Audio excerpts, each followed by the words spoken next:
एक बार फिर से स्वागत है आपका हमारे यूट्यूब चैनल पे। और आज हम पढ़ने वाले हैं यूपी बोर्ड कक्षा 12 की हिंदी पाठ्य पुस्तक से काव्यखंड का पाठ 8 महादेवी वर्मा जी द्वारा रचित उनके गीत पंथ होने दो अपरिचित प्राण रहने दो अकेला। इसके पहले वाले वीडियो में हमने इन्हीं के द्वारा रचित इनके काव्य संग्रह सांध्य गीत से लिया गया चिर सजग आँखें उनिंदी कविता पढ़ा, उस कविता का अर्थ देखा। और आज की इस वीडियो में हम उन्हीं का ये दूसरा गीत पढ़ने वाले हैं, पंथ होने दो अपरिचित। प्रस्तुत गीत महादेवी वर्मा जी द्वारा रचित है और यूपी बोर्ड कक्षा 12 की हिंदी पाठ्य पुस्तक में संकलित है। सामान्य हिंदी और साहित्यिक हिंदी दोनों ही बच्चों के लिए है। तो आज हम इस कविता को पढ़ने वाले हैं और इस कविता का भावार्थ जानने वाले हैं, इस कविता का अर्थ जानने वाले हैं। महादेवी वर्मा जी जो कि छायावाद की प्रमुख कवित्री रही हैं। जितना सुंदर इन्होंने गद्य लिखा उतना ही सुंदर इन्होंने पद्य भी लिखा है। आधुनिक मीरा नाम से प्रसिद्ध हैं। इनके द्वारा रचित आज का हमारा शीर्षक है पंथ होने दो अपरिचित। शीर्षक पे आने से पूर्व आप लोगों से रिक्वेस्ट है कि अगर चैनल पे फर्स्ट टाइम है तो चैनल को सब्सक्राइब करना ना भूलें, साथ ही साथ बेल आइकन को ऑल पर सेट करना ना भूलें ताकि हर वीडियो का नोटिफिकेशन आपको मिलता रहे। वीडियो पसंद आता है तो इसे लाइक करना ना भूलें और मित्रों में अधिक से अधिक साझा करना ना भूलें ताकि वो भी आसानी से घर बैठे पढ़ाई कर सकें। तो चलिए आज का हमारा शीर्षक शुरू करते हैं। पंथ होने दो अपरिचित प्राण रहने दो अकेला। कवित्री ने जो है इस कविता के माध्यम से बताया है कि जिस मार्ग पर आप चलते हैं, जिस मार्ग पर आप चल रहे हैं, कर्तव्य के उस पथ पर भले ही आप अकेले क्यों ना हों और तमाम समस्याएं, तमाम जो बाधाएं हैं वह आपके मार्ग की अड़चन क्यों न बन जाएं, परंतु फिर भी आप उस रास्ते पर चलते रहिए।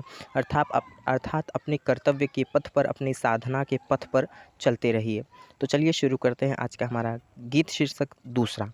कवित्री लिखती हैं, पंथ होने दो अपरिचित प्राण रहने दो अकेला, घेर ले छाया अमाबन आज कज्जल अश्रुओं में रिम झिबाले यह घिराघन, और होंगे नयन सूखे तिल बुझे और पलक रूखे, आर्द्र चितवन में यहाँ शत विद्युतों में दीप खेला, पंथ होने दो अपरिचित प्राण रहने दो अकेला।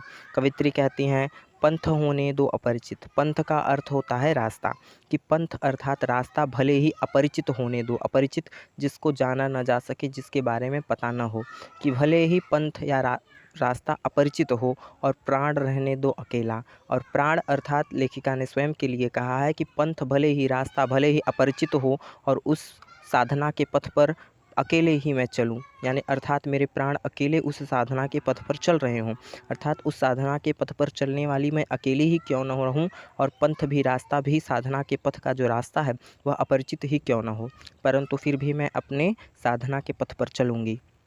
घेर ले छाया अमाबन, और इस साधना के पथ पर चलते हुए जो मेरी छाया है वह अमा बनकर, अमा का अर्थ होता है अमावस्या, अर्थात मेरी परछाई मुझे अमावस्या बनकर घेर क्यों न ले।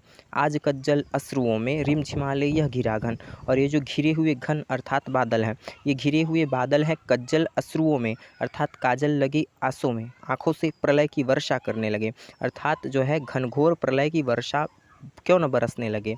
अर्थात कज्जल करते हैं काजल, अश्रु अर्थात आंसू, कज्जल आंसू अर्थात काले जो नेत्रों में जो कज्जल लगे होते हैं उनसे जो अश्रु निकलता है काला।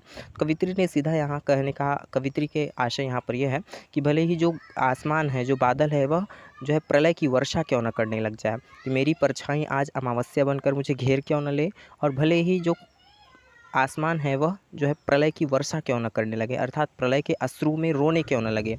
और होंगे नयन सूखे, कि वे अन्य ही नेत्र होंगे जो सूख जाते होंगे, अर्थात साधना के पथ पर चलते हुए वे अन्य नेत्र होंगे जो सूख जाते होंगे, जिनका पानी सूख जाता होगा। तिल बुझे और पलक रूखे, ये या जिनके पलक सूख जाते होंगे और जो तिल के समान बुझ जाते होंगे वे अन्य नेत्र होते होंगे। आर्द्र चितवन में यहाँ शत विद्युतों में दीप खेला। आर्द्र कहते हैं गीले को, कि और चितवन का मतलब होता है दृष्टि, कि मेरे अश्रु से परिपूर्ण दृष्टि ने शत विद्युतों में दीप खेला। सैकड़ों विद्युत कहते हैं बिजली को, सैकड़ों विद्युतों में मेरे दीप ने, अर्थात मेरे नेत्रों ने तो सैकड़ों विद्युत रूपी जो है विद्युतों बिजली में खेला है। तो वे अन्य नेत्र होते होंगे जो तिल के समान बुझ जाते होंगे, वे अन्य नयन होते होंगे जो सूख जाते होंगे। मेरी आर्द्र जो चितवन है, मेरे अश्रु से युक्त जो मेरी आँखें हैं, उन्होंने सैकड़ों विद्युतों से खेला है।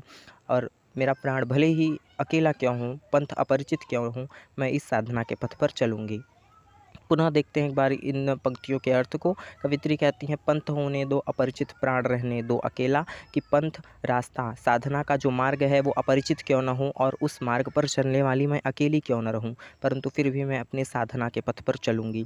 आज मेरी परछाई भले ही अमावस्या बनकर मुझे घेर ले और जो घिरे हुए बादल हैं वह काले अश्रुओं की वर्षा करने लगे, अर्थात प्रलय की वर्षा करने लगे, फिर भी मैं अपने साधना के पथ पर चलूँगी। वे अन्य नेत्र होते होंगे जो सूख जाते होंगे और वे अन्य नेत्र होते होंगे जिनके पलक रूठ जाते होंगे और तिल के समान बुझ जाते होंगे। मेरे आर्द्र चितवन ने, मेरे जो है अश्रु से युक्त नेत्रों ने तो सैकड़ों विद्युतों में खेला है, अर्थात सैकड़ों विद्युतों में भी मेरे नेत्रों में जो ज्वाला है, मेरे नेत्रों में जो चमक है वो अभी वैसी की वैसी है। तो मैं जो है अपने साधना के पथ पर निरंतर चलती रहूँगी। कवित्री आगे की पंक्तियों में कहती हैं, अन्य होंगे चरणहारे और हैं जो लौटते, देशूल को संकल्प सारे। पहले इन दो पंक्तियों को समझते हैं, इसके आगे की पंक्तियाँ आगे वाले पन्ने पे हैं। तो कवित्री कहती हैं, अन्य होंगे चरणहारे, कि वे अन्य ही लोगों के चरण अर्थात पैर होते होंगे जो हार जाते हैं, अर्थात साधना के पथ पर चलते चलते वे अन्य ही चरण होते होंगे जो हार जाते हैं।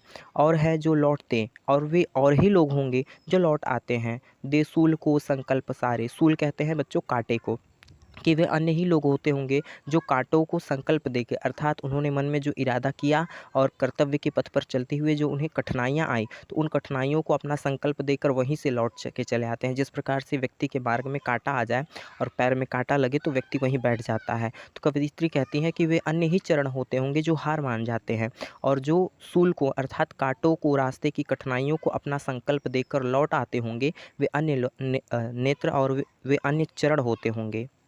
आगे कहती हैं कवित्री, दुखव्रति निर्माण उन्मद, यह अमरता नापते पद, बांध देंगे अंक संसृत से तिमिर में स्वर्ण वेला, पंथ होने दो अपरिचित, प्राण रहने दो अकेला। कवित्री कहती हैं, दुखव्रति अर्थात दुख का व्रत धारण करने वाले, कि वे अन्य ही चरण होते होंगे जो अपने संकल्पों को मार्ग में छोड़कर चले आते हैं, परंतु जो मेरे चरण हैं वह दुखव्रति, दुख का व्रत धारण किए हुए हैं, निर्माण उन्मद और निर्माण के लिए निरंतर उन्मत्त हैं, अर्थात निर्माण के लिए निरंतर साधना के पथ पर चल रहे हैं। यह अमरता नापते पद, और मेरे जो पद हैं, मेरे जो चरण हैं, निरंतर अमरता को नापते हुए निरंतर आगे बढ़ रहे हैं। कवित्री कहती हैं, बांध देंगे अंक संसृत से तिमिर में शरण वेला। अंक कहते हैं गोद में, संसृत अर्थात संसार के, कि जो मेरे चरण हैं यह इस संसार की गोद में, तिमिर में, तिमिर कहते हैं अंधकार को, स्वर्ण वेला कहा जाता है उषा के समय को, अर्थात प्रातः काल का जो समय होता है, सूर्य उदित होने पर जो लालिमा दिखाई देती है उसको उषा कहा जाता है। कवित्री कहती हैं कि इस संसार के गोद में अंधकार में जो स्वर्ण की बेला बांध देंगे, अर्थात मेरे जो चरण हैं वह निरंतर अमरता की ओर बढ़ रहे हैं और इस संसार की गोद में एक नए जीवन, एक नए उल्लास और आनंद के साथ जो है एक नई जो है स्वर्ण की बेला बांध देंगे। कवित्री कहती हैं आगे, दूसरी होगी कहानी शून्य में जिसके मिटेश्वर, धूल में खोई निशानी। आज जिस पर प्रलय विस्मित, मैं लगाती चल रही नित, मोतियों की हाट और चिंगारियों का एक मेला। कवित्री कहती है, दूसरी होगी कहानी, कि वह कहानी अन्य लोगों की होती होगी। शून्य में जिसके मिटे स्वर, कि जिनका स्वर शून्य में, शून्य कहते हैं आकाश को, कि जिनका स्वर आकाश में मिट जाया करता होगा, वे दूसरों की कहानियाँ होती होंगी। धूल में खोई निशानी, और जिनकी निशानी धूल में खो जाती है वे अन्य लोगों की कहानियाँ होती होंगी, कि वे अन्य ही व्यक्ति होंगे, वे अन्य ही व्यक्तियों की कहानियाँ होंगी जिनका स्वर आकाश में समाप्त हो जाता है और जिनकी निशानी धूल में खो जाती है। आज जिस पर प्रलय विस्मित, कि आज जिस पर प्रलय भी आश्चर्यचकित हो जाए, विस्मित आश्चर्यचकित हो जाए, प्रलय अर्थात प्रलय, कि आज जिस पर प्रलय भी आश्चर्यचकित हो जाए, मैं लगाती चल रही नित, कि मैं निरंतर, नित अर्थात निरंतर लगाती हुई चल रही हूँ। मोतियों का हाट और चिंगारियों का एक मेला, कि मोतियों का हाट कहते हैं बाजार को, कि मैं आनंद और उल्लास का एक ऐसा बाजार लगाती हुई चल रही हूँ। चिंगारियों का, मेला, चिंगारियों का मेला कहने का आशय यहाँ कवित्री का है कि मैं जो है एक नए जागरण का एक ऐसा मेला लगा रही हूँ, संसार में एक नया ऐसा नया सवेरा लाने का काम कर रही हूँ कि जिस पे प्रलय भी आश्चर्यचकित हो है कि वे अन्य ही लोग होते होंगे जिनकी कहानी धूल में मिल जाती होगी। आज जिस पर प्रलय आश्चर्यचकित हो जाए, ऐसे आनंद और उल्लास का एक बाजार लगाती हुई, ऐसी ही चिंगारियों का एक मेला लगाती हुई, अर्थात एक हर्ष और आनंद उल्लास का एक ऐसा मेला लगाती हुई चल रही हूँ कि जिस पर जो है प्रलय को भी आश्चर्यचकित होना हो जाए।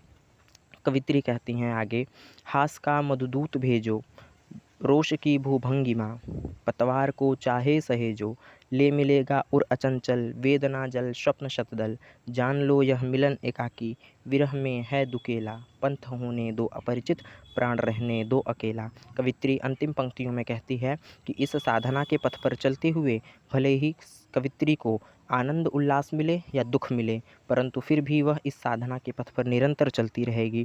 कवित्री कहती हैं, हास का मधुदूत भेजो, हास अर्थात आनंद और उल्लास, हंसी, मधुदूत वसंत का दूत, अर्थात आनंद और हंसी लिए हुए, उल्लास लिए हुए चाहे वसंत का दूत भेजो मेरे लिए। रोष की भूभृंगिमा, पतवार को चाहे सहेजो, रोष कहते हैं भौहों, रोष कहते हैं क्रोध को, भ्रू कहते हैं रोहों को, भंगिमा अर्थात क्रोध से युक्त चाहे पतवार को सहेजो, अर्थात भौहें टेढ़ी किए हुए क्रोध से युक्त चाहे पतझार अर्थात पतझड़ को भेज दो, अर्थात आनंद और उल्लास लेकर चाहे मेरे जीवन में मधुदूत आए, अर्थात चाहे मेरे जीवन में आनंद और उल्लास आए या जो है पतझड़ आ जाए मेरे जीवन में, अर्थात दुख और वेदना मेरे जीवन में आ जाए, ले मिलेगा उर अचंचल, परंतु मैं साधना के पथ पर चलती रहूँगी और ये जो मेरा अचंचल हृदय है वह लेकर मिल जाएगा कहाँ, वेदना जल, वेदना रूपी जल को, और स्वप्न शतदल, शतदल कहते हैं कमल को, कि वेदना के जल और स्वप्न रूपी शतदल को मेरा जो हृदय है ये लेकर कहाँ जाकर मिल जाएगा,